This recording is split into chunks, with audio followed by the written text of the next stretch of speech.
3, 2, live. You're now watching Two Old Farts Making Noises. Tell you know why some businesses succeed and some businesses fail. Why some businesses grow and some businesses don't. That's what this show is all about. Business, business, business.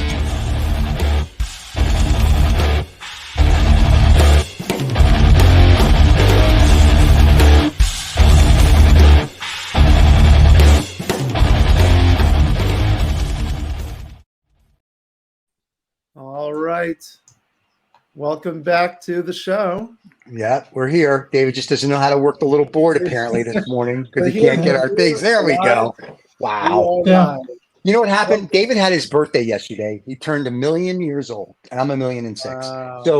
So when you get to that age, you forget like what buttons to push. Apparently. Yeah. So What there I you go. what I was actually trying to do was to try the microphone button to turn you off, Stephen, but I found the Thank you wrong very one. little. That's bad, David. You got to try that again. You gotta That's try right. Yeah, I'll try that again. Just remember, I have the whole control board in front of me, so I can turn everybody off and on and bring them in and out. So He does. I have the power. This finger has all the power. Sorry, Michael. Well, welcome back, everyone, to the Lost Dollar Business Club. I'm your host, Bendicoot's Michael Maturo, and we're here with Stephen and David Oldfart. Welcome back to the show. Hi. And today we'll be talking about greed is good, but first we will talk about shrinkflation, which I'm surprised that not everyone knows about it, but everyone should know about it because it's a real thing. And we'll talk about AI colleagues. So having AI colleagues not just serve as your CEO, but now serving on the board and serving right next to you in the office. Or just servicing you. Oh, no, that's a different show. Never mind. So. That's an advanced use case. Yeah. That's right. There you go. And we also have a special guest from David Oldfart here. I want you to do the intro for our new friend on today's show. Yeah, it's fellow. Wow, you're doing great. Yeah, I was just I was just going to say it's class, and he's a consultant. He's from sunny Holland, and he's a lot cleverer than me. So, but that's not difficult. Profile in time, but okay. Well, that's always a good start. That was always a good start. So, hi, class. Mr. Class. Welcome to the Lost Dollar Business Club, and everything that goes with it. Which is us. A nice word. Great introduction. You have to turn up your. Get the freedom and the flexibility of remote work in the lucrative tech industry. Bend your life around the world. Bendicoot is the premier course and community for thriving in a remote tech career. Join the revolution today. Bendicoot.com. Official partner of the Lost Dollar Business Club. All right, there you go. Klaus, you may have to turn up your mic a little bit. Michael's a little hard of hearing, not like David. Yeah, I'm the one a little hard of hearing for today. But Klaus, you're gonna have to tell us a little bit about yourself because your LinkedIn profile was not in English, and I didn't translate it in time with my AI translator. All right, so you have to tell us a little bit about yourself as we get into the show. There you go. Yeah. That was great. Thanks. Thanks for slowing us up. Wow. So everybody can understand Klaus or class, and I'm going to pronounce it wrong because it's just the way it works. Give us a 30-second overview of who you are, what you do, so the audience will know. So when you actually say something, you'll be like, "Ooh, impressive," or they'll be like, "Yeah, who cares what he has to say?" So clear. So I'm a business consultant. Have a background in IT. And I'm specializing in new ventures within larger corporations. So that's a tough battle, uphill always, but it's a lot of fun. Very cool. All right, having fun at starting trouble in big businesses. So getting started. Good title. I like that. I start trouble wherever I go. That's my middle initial. Yeah. So. Yeah. Fully aware for Lucifer. Anyway. Oh boy. So yes. So where are we today then, Michael? Is greed still good for you today, this week? Is that what we're discussing again? We're going to ease into that topic because there's a lot to say about what is greed, what is good in this context of greed is good. And as far as I recall, greed was a sin when I was growing up, but maybe things have changed. But we're going to start off with this shrinkflation because we talked about the whole issue of greedflation, the idea of greedflation last time, which is the idea that companies are taking advantage of an inflationary market to excessively increase their prices beyond the scope of inflation just to grab another dollar. And we should talk a little bit about that, but we know for a fact that shrinkflation, where they're selling the same product but less of it for the same price in the grocery stores in particular, that's an actual thing that's most definitely happening. So now this is what we're seeing. I've only know it from the United States perspective. You guys are over in Amsterdam. So what's the scoop on the European continent? Don't all jump Klaas, in at once. Klaas, maybe you'd like to chip in on that one. I have no hard figures or real concrete examples, but my general feeling is that it's happening a lot in the grocery area, especially. Instead of raising prices, or as well raising prices and lowering the volumes for the quality. Right. And I think the producers and the retailers are doing it together. They're in it together. Oh, that's controversial. That's controversial. Because they're going to make money regardless. Like if you're a big grocery chain, I'm going to pay you X dollars. Whatever you deliver for X dollars, I don't care.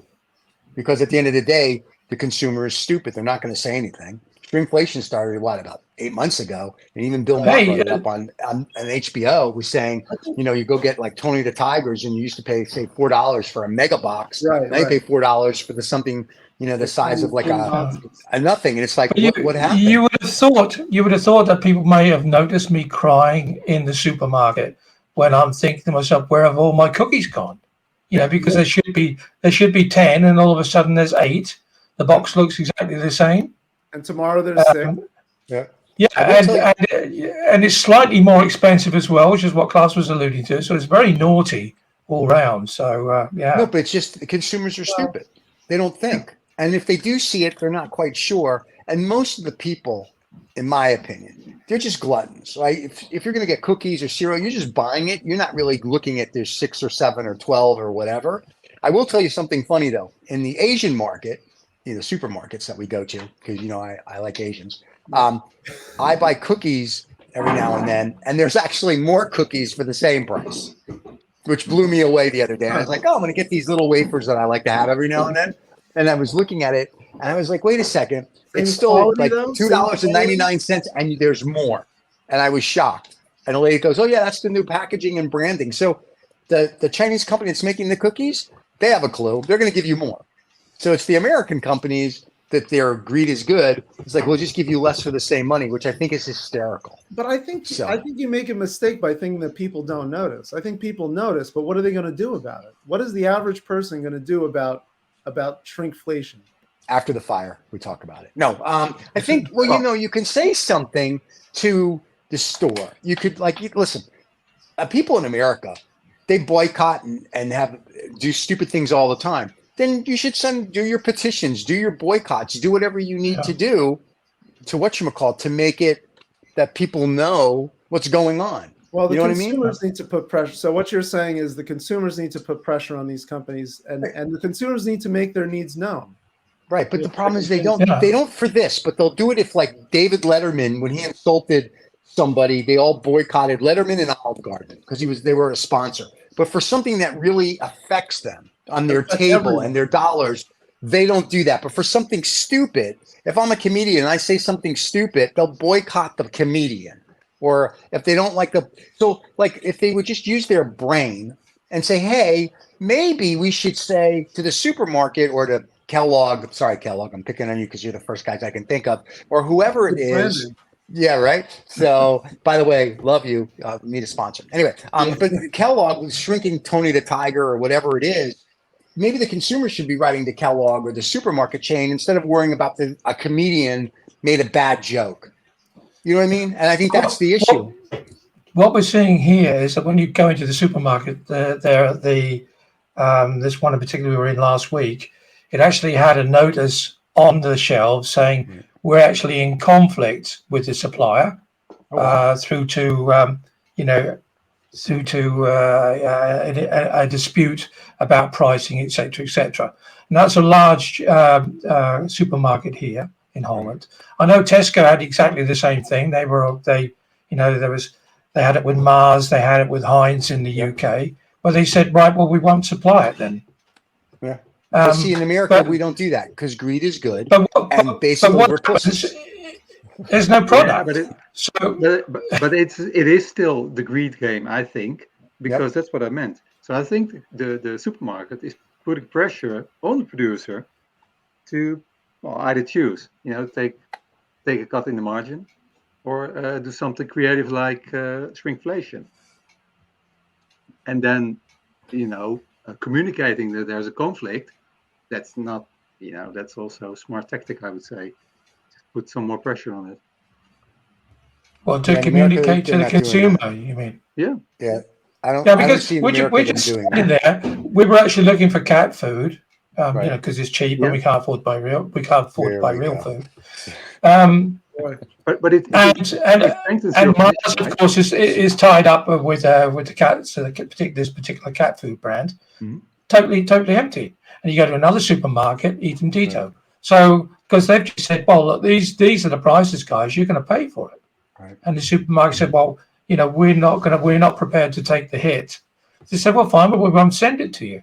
So I had a discussion the other day with Annette. And I was saying, like, where are we then? Is this a game? This is like a Mexican standoff, because at the end of the day, supermarkets need product to sell, and manufacturers need product that gets bought to be sold. So I don't know how you guys feel about how that would need something on the shelves. I mean, this is what we're pointing to is maybe more of a complex issue of people not. A combination of consumers not standing up for themselves in a way, but also you have the standoffs between the suppliers and the grocery stores themselves in a retail sense. So it'd be interesting to hear what our viewers and our listeners think. So leave your comments below on shrinkflation, because that'd be interesting to get other people's takes on it, or in their area, do they see it? Have they noticed it? Have they not noticed it?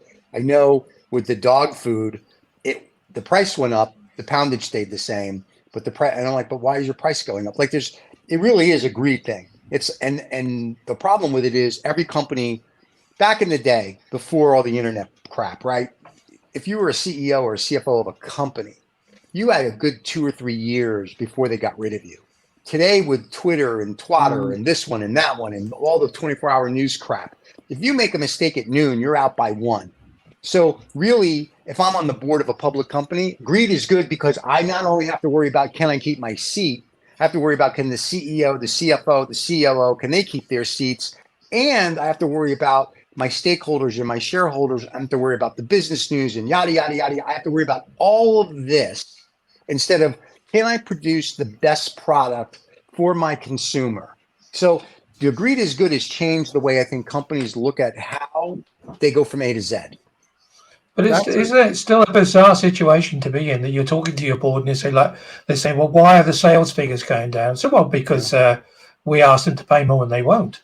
Right. Like I say, it's a Mexican standoff, isn't it? I mean, so maybe I don't know if it's a Mexican standoff because whether I'm Kellogg or Gatorade or pick whatever you want to pick, right? The cookie company, I know that you'll complain today. And you'll complain tomorrow, but by the end of the month, you'll buy it. Whether you're the supermarket or whoever. Why? You have nowhere else to go because we've become, it's like there's these conglomerates that are producing. So you get something like Tasty's Market, right? Where Tasty's where we just use suppliers. Right, but we have Tasty's Market in America. My wife started that company, right? And the local suppliers supply cookies and vegetables and whatever, right? So you get what you get.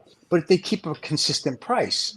So, and I think that's part of the issue is that when I'm a big Fortune 1000 or a mega company, I don't care, because, you know, when you get to a certain level in that company, all you care about is, unfortunately now, is your PE ratios, your profit ratio, your ROI, all of this, right? I don't care about you as the consumer anymore. I care, can I keep my job? Can I get my bonus? And will my board be happy? And I think, unfortunately, the greed is good is that's where it's going.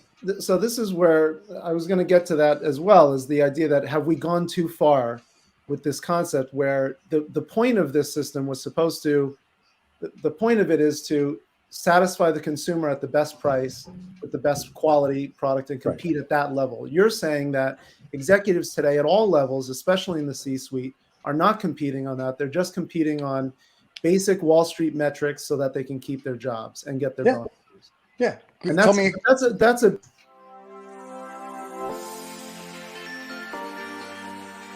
Get the freedom and the flexibility of remote work in the lucrative tech industry. Bend your life around the world. Bendicoot is the premier course and community for thriving in a remote tech career. Join the revolution today.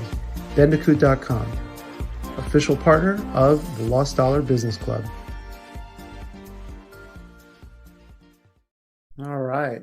To finish up on that, that is a problem, because ultimately it's a big problem. That's a big problem. Yeah. Because CEOs today are not worried about the consumer, customer service. They're just going to worry about, is my stock where it needs to be?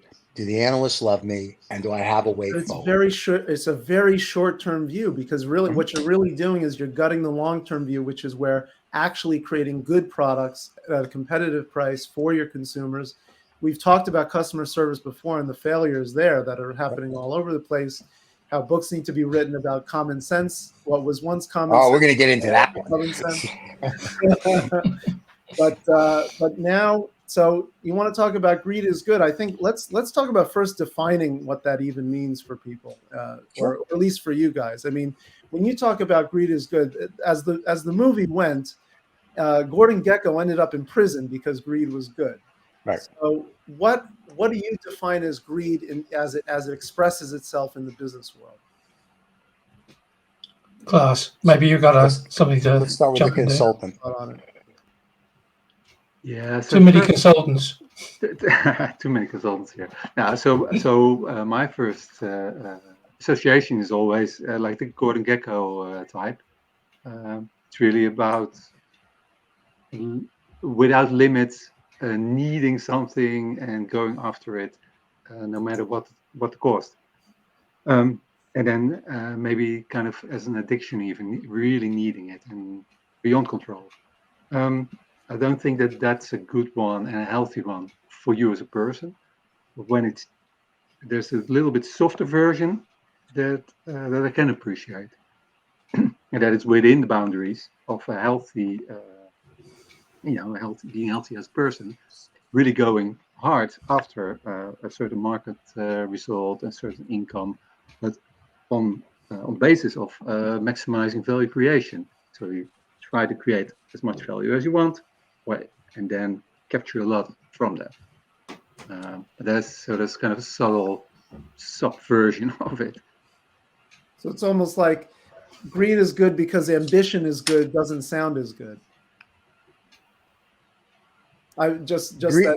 Greed is good, period. I hate to be the bearer of bad news, kids, but you want to put clothing on your kids? Maybe not. You want to put food on the table? You want to live in a house?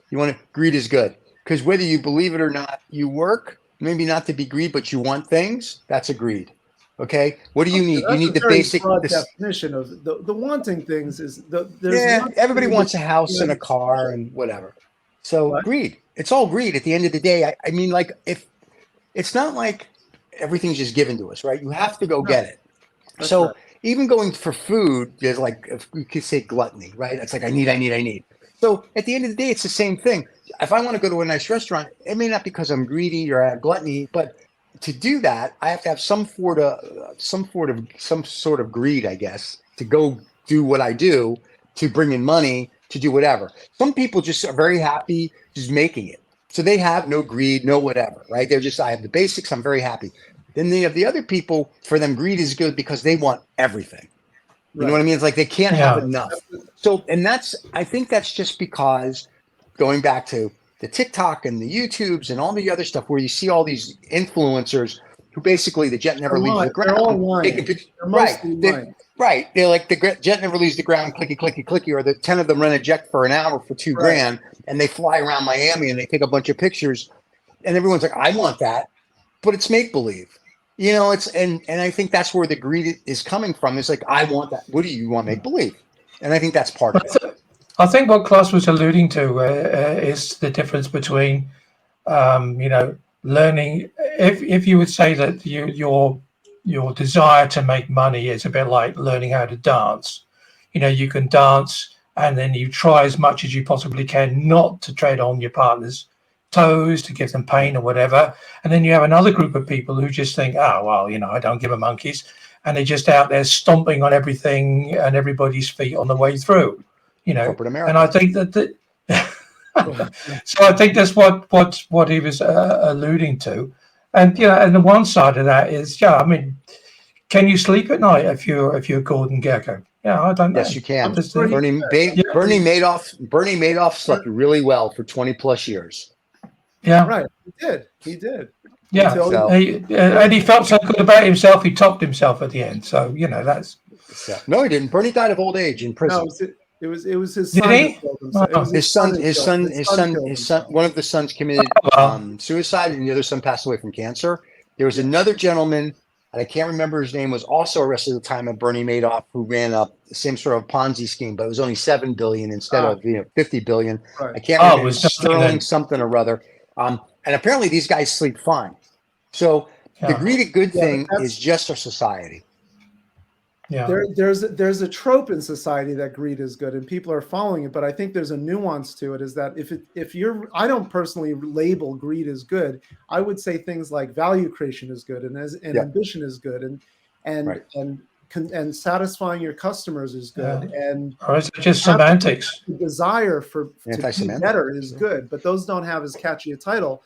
But I think we've got to be very careful, because there are a lot of people, maybe younger people, who really think they take the simple words as greed is good and take it to the extreme. And I think we've seen the cost of the extreme is, if you look now, there's a point to be said that the average worker, the average employees, they haven't unionized, that whether that's the answer or not, but they haven't stood up for themselves to say that wages should go up as productivity goes up. And so all the figures say that productivity over 30 years has gone way up, whereas wages have stayed pretty stagnant. But whether that's in part a result of people wanting to keep taking money out of the system and not giving it to people who are actually generating that value, you would think. So that's taking greed is good to an extreme. And I think that's what that's what I'm trying to be cautious about, is that you take these things to extremes and it causes problems in the long term that maybe aren't apparent in the short term. Yeah, but I think, unfortunately, these problems have been around for so long now. And I think the movie Wall Street with Michael Douglas playing Gordon Gekko just pointed it out. And I think from the 80s, which is true, because the 80s became the decade of gluttony and greed. And I don't think it's ever stopped. It's just that we camouflage it with little fancy words. And we do, oh, look at this and look at that and blah, blah, blah. And I think greed is there. And that's it. Yeah. But you have to also remember the 80s is when, Carl Icahn and them were doing leverage buyouts and they were doing all this great stuff. And now it's sort of like that was it. It's like the idea was to be, how do you become a trillionaire? Boom, boom, boom, boom, boom, boom, boom. And it's never stopped. It's just now with the woke community. They want to camouflage it with little pretty words. There's no pretty word. Every company, greed is good. Whether the CEO or the board says it, not that they want to be, if you will, greedy, but they're looking for their products to be number one, kind of. They don't really care about their customers. Unless you're like Louis Vuitton, then you better care about your customers, because people are spending stupid money on stuff, or, Hermes. But for the most part, the food companies could care less. All they're worried about is, did we make money this quarter? Oh, goody. Our stock price is up. There's a dividend if they pay it. And how do we sustain That's the degradation of the quality of the consumer system, then. But they don't care. You're stuck. I just wonder as a European then, whether or not this is this greed is good, his argument is slightly clouded by the driven business American stereotypical business person, because it's okay to fail in the US. It's not okay to fail in Europe. It's not okay to You know? fail in the U.S. You can't Yeah, fail. but it is. It Well, is because you fail and you have an Depends on the opportunity. You industry, get up right? again and you move forward. But here, one failure here and you are assigned to the dustbin forever, regardless of whether or not you made that mistake yourself. But the US is like, well, you just pick yourself up and off you go again. Well, that's because we have balls. I think And there's to- much more. There's much Well, more. yeah. Well, There's last That's time the I reason checked, why, so that's the reason why I can't answer that question then. No, but I mean, you fail in the United States, and we're like, okay, you learned. Well, now you go. learn and you get better and you move on. Yeah. And you Exactly, but go that's not a very European thing. You fail here, and you Right. have a black mark against your name Is forever. that what you've seen too, Klaus? Is that also the case where you are? Really? Yeah. same. Yeah, If you Well, it's changing slightly over the last changing 10 slightly. years, I think. yeah, yeah. But the basic feeling is still, you should be careful not to make mistakes. And if you do make one, you probably, really did something wrong, and we're not really going to trust you in the future anymore. I mean, that I can imagine being probably. I've been in the tech. I've only worked in the tech industry, so it's been 15 years selling computer software. So the tech industry is known to be particularly fail fast and then get better and iterate.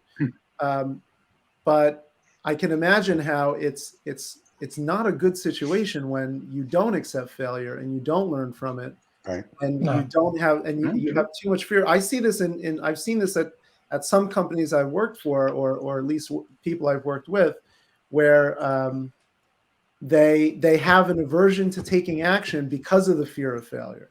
And that's when it's like being paralyzed by the fear of failure, which is not a good thing, obviously.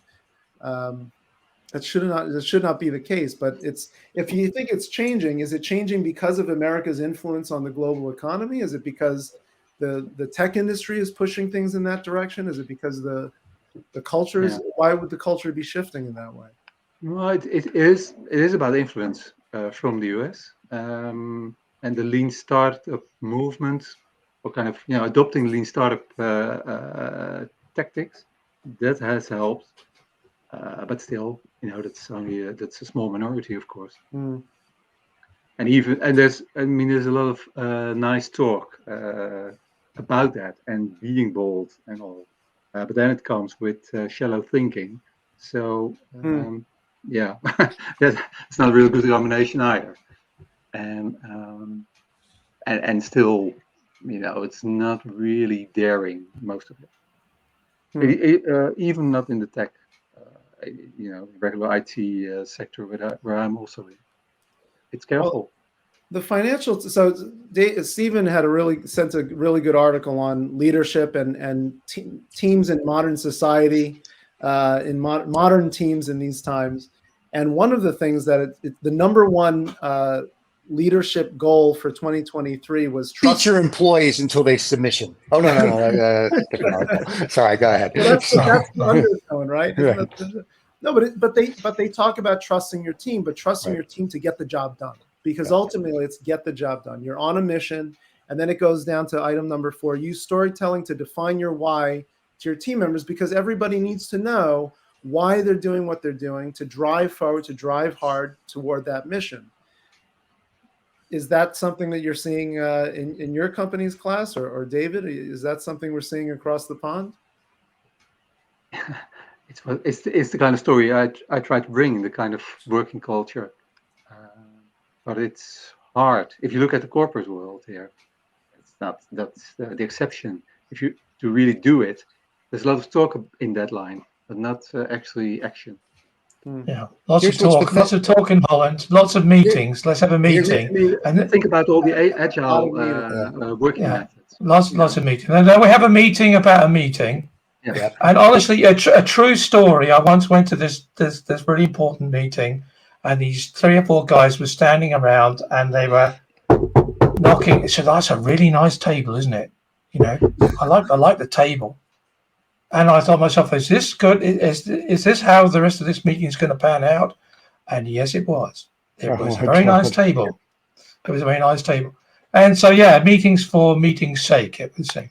How long did you stay at that company? How many minutes? Oh, well, I was actually self-employed myself, so we were trying to cut a deal with this company, and yeah. Oh, I will say this: forget that.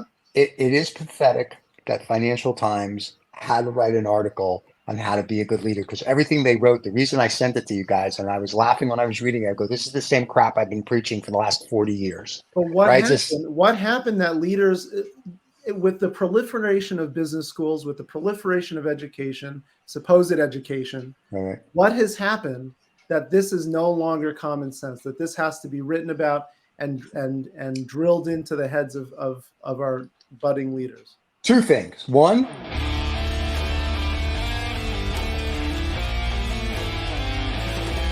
if you like the Lost Dollar Business Club, you should subscribe. If you like it that much, you should also tell a friend of yours. So you should subscribe and like. Also, you should put comments below so we know what you're thinking. Tell us what shows you want to hear.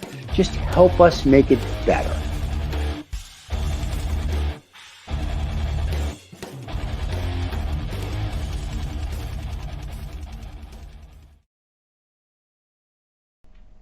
So who's lost $1 this week? And who's found $1 this week?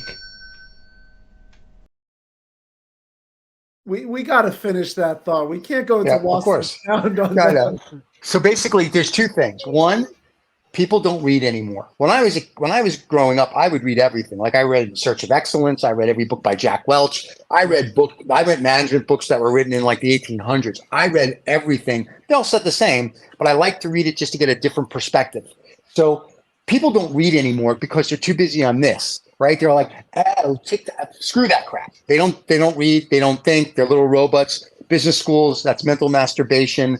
It's a waste. The other thing is, leaders today, pussies. All of them are pussies. They got no balls, and they're afraid that they're going to say something or do something that someone's not going to like, and they're going to go to HR. We've got to stop being a society of a bunch of mamby-pambies, put our big boy pants on or big girl pants on, unless I guess you're an LGBTQ, you put on those pants, or a transvestite. I don't know if you wear pants then. Anyway, you put on whatever you need to put on, you kick in the door, you go forward, you run your company, and you treat your people like a team. Like we said on one of the shows, my teams knew they live and die by each other. It was very simple. If you screw up, Michael, David and Klaus and everyone else is screwing up with you. If you succeed, they all succeed. So my team mentored each other. They worked with each other. They helped other departments. People don't do that anymore because they're all afraid of this woke crap. They want their personal time. They want this. Nobody works. Nobody knows what it's like really anymore to go in an office at 4 or 5 in the morning, leave at 7 or 8 at night, and do that 6 or 7 days a week to grow a company. So that's the problem. That's right. Boom, baby. Ching, Patty's here. So, that's $1 for sure if people do it. But that's the problem. And that's why you have the issues you have today. Because employees don't care, because the employer doesn't care. Like our employees know we love them. So we bend over backwards. So it's a little different. From the top. Yeah. Yeah. And they see it because like if there's an issue, they text me or call me. Right. It's like I'm always tell people I have a 24/7 open door policy. I mean it. You call or text me. We'll discuss the issue. Right. They don't have. Oh, you have to go to your manager. You have to go. Screw that crap. You go to whoever you need to go to get it done. And we don't do that anymore. We're literally just becoming a society of complacent little pussies. Full stop. That's it. And managers, they're no better. The guys that run companies are no better either. Because they don't read a book, they don't have an understanding. They have some guru that comes in and that's it. Start reading. If people aren't reading, start reading. Wow. Yeah. I take it, Stephen, that was your found $1 this week then, that one. I got you found $1 right here, pal. Yes, I found $1. The last one is then courage, I would say. Yeah. As you can tell, I'm not passionate about this subject. Anyway, that would be my opinion on that. That's insightful. Yeah. Yeah. Klaus, any lost or found things that you've managed to uncover in the last 24 hours since I spoke to you? But are you going to pass on that one? Notable business stories?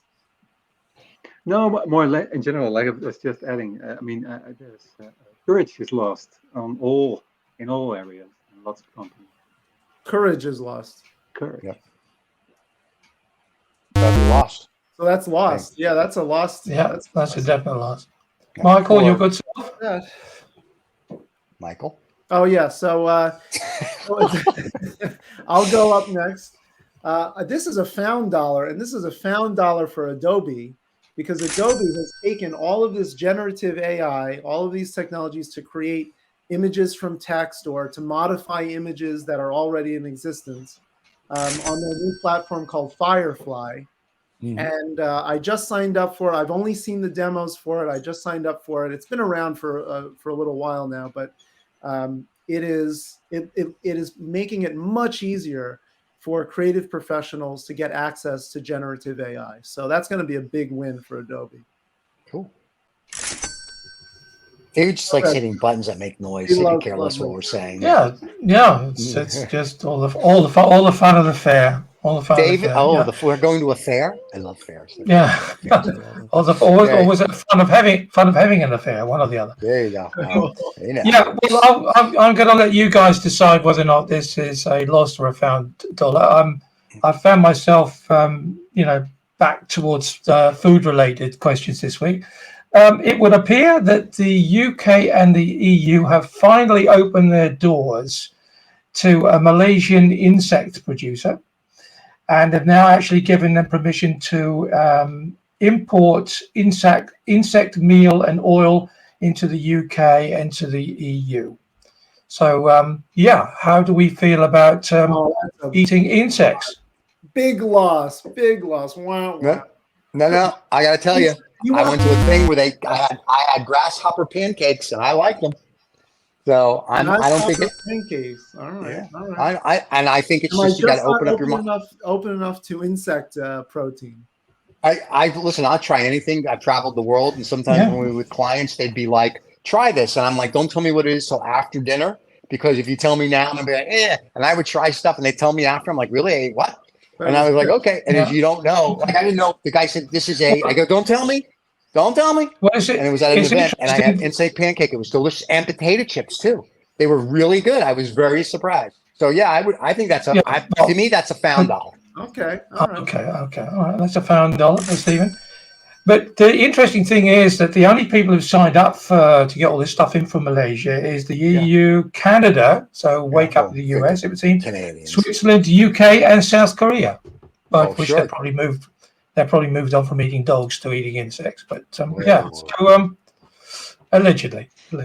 So, I think within the States we have enough insect producing farms here that produce proteins in foods. Like it's not, if you go to Whole Foods and you'll find stuff like this like cricket, that, you find this stuff. So them bringing in another company's probably would be good at this time until it becomes, we're running out of food, and then it becomes a global thing. In 5 years, this will be on the shelf everywhere. Oh boy, let's hope that doesn't come to that point. Yeah, I can see it now. Yeah, you have a problem with that, then, Michael. Yeah, well, the problem, and the context is that I don't see it as a healthy replacement to actually eating actual animal protein, and growing meat. We've talked about that. That's problematic in its own way. I just feel like there's something about having natural meat. I mean, we live in the countryside. We get meat from around the area. So there's something about it that I don't think can be fully replaced by insect protein, but I could be wrong. I could be totally wrong. But there may be areas of the world who don't have access to cows. Or if you're in India, you can't eat meat because the cow is sacred. Yeah. Or you can't eat it. Yeah. Because one of my kids once said to me, many years ago, he said, "Well, if there's a plague of locusts in Africa and all these people are hungry, why can't they eat the locusts?" So I don't know if they are edible. I have no idea. I'm not a locust expert. I'm not a locust expert. Yeah. So, but again, it could solve a lot of food issues because there's lots of insects on the planet. And I would like to get our viewers' comments on that. Like, look, would you eat it? Would you eat bugs? Basically, would you eat bugs? Leave a comment below. I just love to know. And if you're a bug expert, can we eat a locust? and then we'll send one to David, and David can navigate a little bit. Maybe we should just say to anybody who's specializing in this sort of insect protein, I'd love to have them on the show and get their their insights. That would be awesome. As to what, I got tons of bug jokes, so I'm good.